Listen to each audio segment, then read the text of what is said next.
Well, hey, Daily Dosers, Chris here. We are early Tuesday morning in Israel. In fact, over my shoulder here, you can see Tel Aviv in the background on the Mediterranean Sea. I'm going to bring you some Daily Doses this week. Right behind me in the valley, one of the most epic battles was fought between Israelites and the Philistines.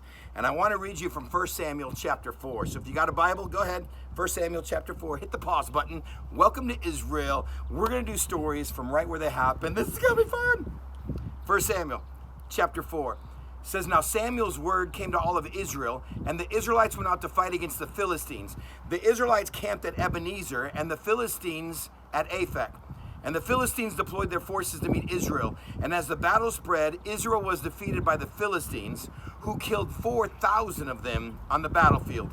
And when the soldiers returned to camp, the elders of Israel asked, 'Why?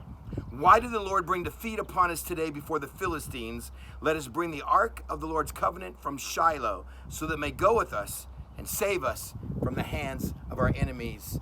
And just at the crest of the hills beyond me, you have from the hill country of Judea right here, the Israelites go out to battle. The Philistines live next to the sea, and they join back in this little valley behind me, and the epic battle. On day one, 4,000 of the Israelites, 4,000 Israelites are left dead, strewn across the valley there.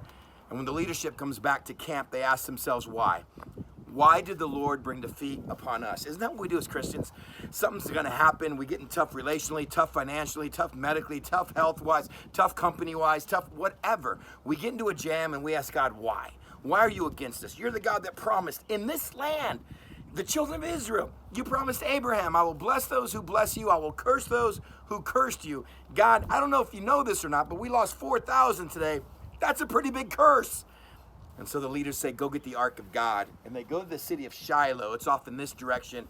And they bring that gold box, the ark of God. Well, here's what's going to be a little tough to do. I got the wind blowing. I got fine print. I already dropped my glasses once this morning. I want you to read the rest on your own. But that box comes into the camp at night. Israel raises such a great shout that the ground shakes. They wake up the Philistines. They wonder why the losers are cheering in the middle of the night. They send a guide up and they come back and say they got the box. They got the ark of the Lord. And the Philistines are now filled with fear. This is the God that struck Egypt with all kinds of plagues. But we're at battle. We're going to fight. But you know what's going to happen. I know what's going to happen. When you get a God that promises to be on your side, in the midst of someone who is wronging you, God is going to show up. And the two armies again clash right over my shoulder on day two. And on that day, 30,000 Israelites lay dead. The ark of God was captured. And the high priest's two sons, Hophni and Phinehas, lay dead on the battlefield. And Israel is sitting around the fires on these hills at night, shaking their head. God, what in the world are you doing? Don't you have a clue what is happening here? And what good are your promises if they don't work? This spot was the spot of a really dark day in the life of Israel, and the God that said, look, if this heartache will awaken you to the type of God I want to be, then so be it. I will let you fail, and I will let you fall miserably, because I'm not a God to be used. I'm a God who is worthy. I'm a God to be worshipped, not a God who works for you. And Israel got it backwards. And God said, I would rather be with those who fear me than with those who simply want to use me. The cool thing about the hill that I'm on in chapter 6, at the end of it in chapter 7, verse 1, it says, when Israelite got their box back, the ark of God was kept here until Israelite could figure out what to do with it. The ark of God was kept here until the Israelites could figure out what to do with it. Have you figured out what to do with God today? Is he a God that works for you?